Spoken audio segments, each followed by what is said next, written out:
Nongeye kubasuhuza kandi mbahaye ikaze nshuti bakunze mudasiba gukurikirana ibiganiro bya Nsubira TV. Uyu munsi tugiye kurebera hamwe ibintu bitatu bishobora gutuma ubuzima bwawe bugenda neza kandi ukubaha Imana, yaba mu kazi kawe ka buri munsi ndetse no mu byo ukora.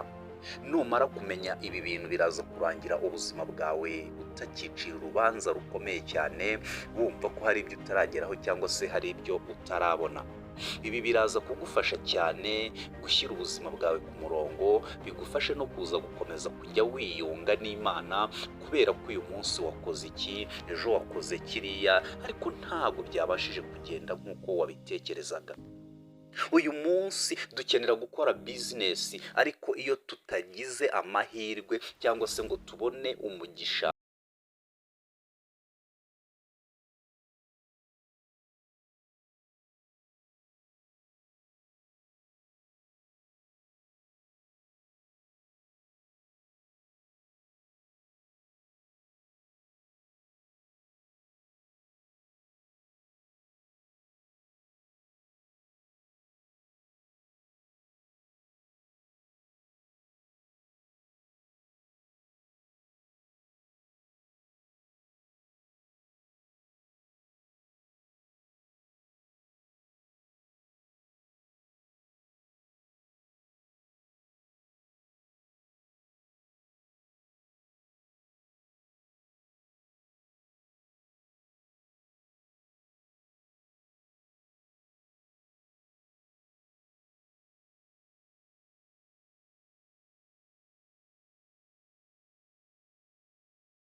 ku murongo wa kane.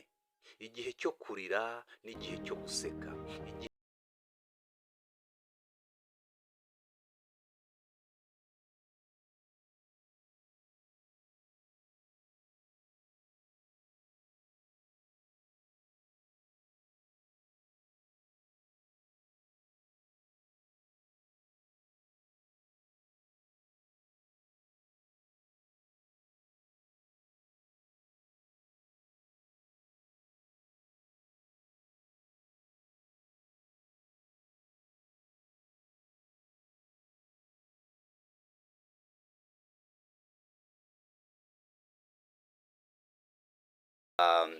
umutwe w'amagambo wacu wavugaga ngo Imana igena ikintu cyose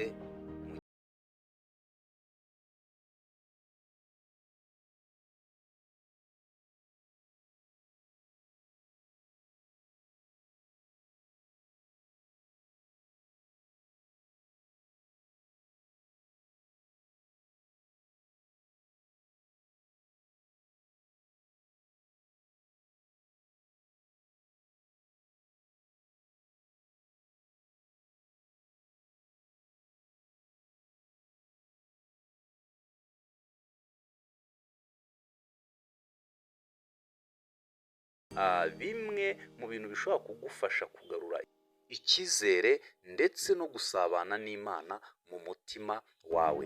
Izi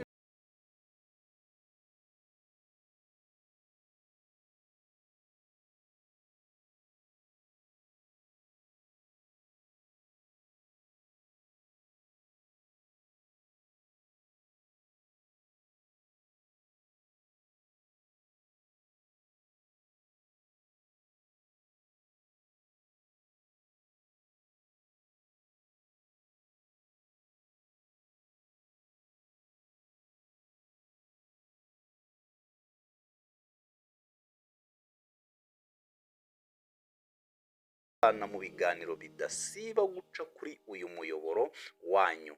Rero ndagira ngo nkubwire ko wowe wamaze gukanda subscribe uri umuntu w'agaciro, turagukunda.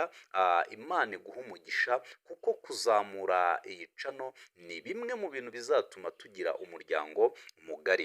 Sharinga rero inshuti zawe zibashe kujya zibana natwe buri munsi, kugira ngo ibiganiro tugenda tunyuzaho hano ntibikabashe kugucika.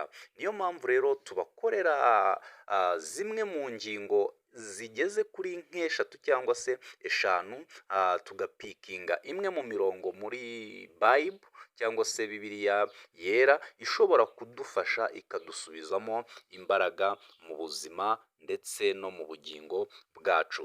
Reka mbabwire ngo rero mwakoze kubana nanjye, Imana ikomeze ibarinde kandi mukomeze muhahe muronke.